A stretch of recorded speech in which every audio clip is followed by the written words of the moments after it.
તારીખ 27ના રોજ મહુવા ખાતે અતિ ભારે વરસાદના કારણે નીચાણવાળા વિસ્તારોમાં પાણી ભરાયા હોય અને વિસ્તારના રહીશો દ્વારા કાર્યકર્તા ધારાસભ્યશ્રીને જાણ કરવામાં આવી કે અમારા ઘરોમાં 2-3 ફૂટ પાણી ભરાયા છે. પાણીના લીધે રસોઈ કરી શકે તેવી પરિસ્થિતિ નથી. હમણાં ભોજન વ્યવસ્થા કરો, તેમ જરૂરી હોય ત્યાં સ્થળાંતર કરો. આ વાતને ધ્યાનમાં લઈને અમારી પૂરી ટીમ કામે લાગી ગઈ. સ્થળની મુલાકાત લીધી બાદમાં જાણવા મળ્યું કે આ લોકોને ભોજન વ્યવસ્થા કરી દેવી પડે એટલા માટે ભૂખ્યાને ભોજન સંસ્થા મહુવા ચાલી રહી છે.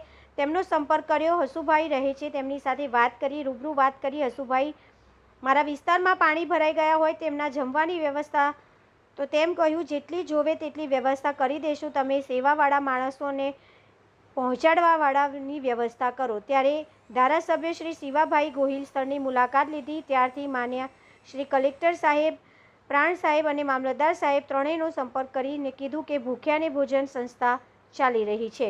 રિપોર્ટર વિજય બારિયા, મહુવા. નમસ્કાર મિત્રો, હું ફિરોઝ ઈરાની આજે તમને એક નવી વાત કરવા આવ્યો છું.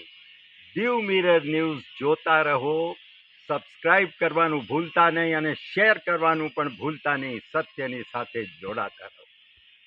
નમસ્તે મિત્રો, હું છું ચાંદની પરમાર. આપની મનપસંદ ચેનલ એટલે કે દીવ મિરર ન્યૂઝ ચેનલને લાઈક કરો, શેર કરો અને ફોલો કરો. અને હા, તેમાં દરરોજ તાજા સમાચાર જોવાનું ભૂલશો નહીં.